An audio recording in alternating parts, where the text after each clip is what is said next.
Hello everyone, Banyuki here with another video. This time I'm talking about a purchase that I made today. This is the Samsung UJ59. It's a 32-inch 4K VA panel FreeSync monitor. And as many know, recently at CES, NVIDIA finally announced GSync compatibility with FreeSync monitors. So a lot of people have been doing these tests. I guess NVIDIA themselves tested about 400 monitors and only about a dozen got the GSync certification. So I figured I'd pick up one of these and put it in my arcade cabinet so that way I can run a clone mode with this 4K over here. Hooking up my 1080 Ti to it, I had hoped I'd be able to get GSync working. And I could say it gives me mixed results. GSync does in fact work. I'll show you in the control panel real quick. Here's the 43, the TCL, and here's the U32J59. And it does enable it, it does see it, and it said it's not validated. So I kind of didn't expect it to work with cloning, and it actually did, which is bizarre to me, but it actually does work. And the issue is when the video card is telling it, hey, send the frames as fast as you can, it looks great on the G-Sync monitor, or FreeSync in this case, but it looks pretty bad on the regular TV, which is going to be tearing like crazy. But I at least wanted to show you guys what this looks like. That way you can understand what I'm looking at here. And I'll do a quick demo of it running in G-Sync.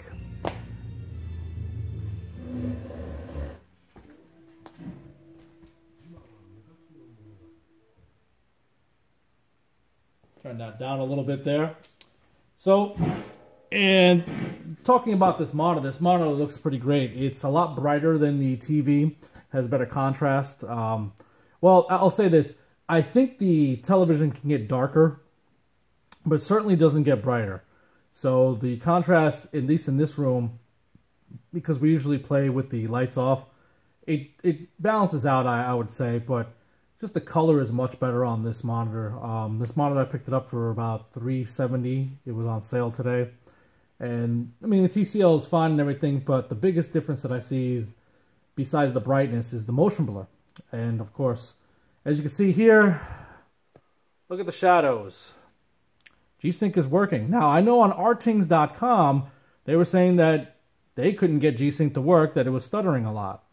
And I don't know what issues they were really having. It just seems to work here pretty fine. But unfortunately, like I said, when you have G-Sync on, if you're doing a clone mode, because the video card is sending the frames in sync with the monitor, it looks great on this, but it will tear pretty bad on that. So for people who just have a single display, it works pretty well. At least it does in my setup. Now, the one thing that I'll say is with this screen, the reason why I picked this one up, as opposed to the LG, there's an LG that's out there that's pretty good also, is because I have to wall mount this basically to this arcade cabinet here. And the way the inputs are, you can kind of like slide them in and put them up. Whereas the other ones, they have the inputs facing out. And I would have to like drill holes or cut out a hole in the wood in order to make it work. And I honestly didn't want to do that.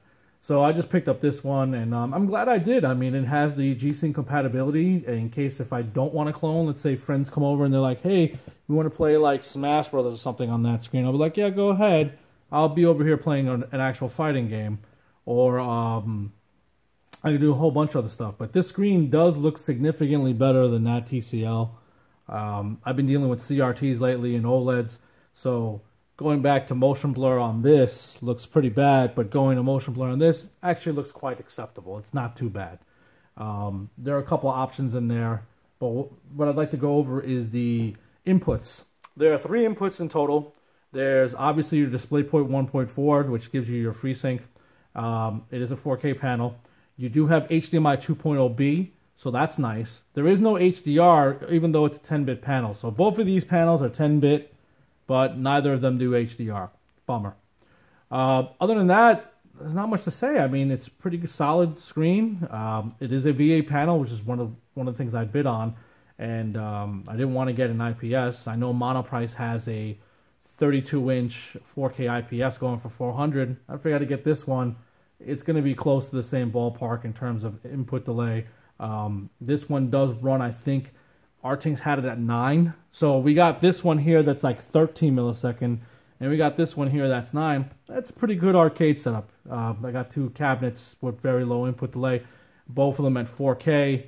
You can run the cloning mode off a 1080 Ti, and say they want to play something on that. I'll just say, hey, no problem. I can go to this and put GSync on this and play some emulation or something. So pretty good score in my opinion. It's a nice screen. I picked it up at Best Buy. It's going for sale right now for $369.99.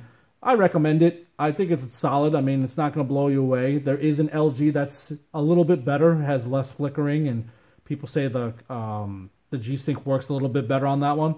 I don't know. G-Sync works pretty well on this one.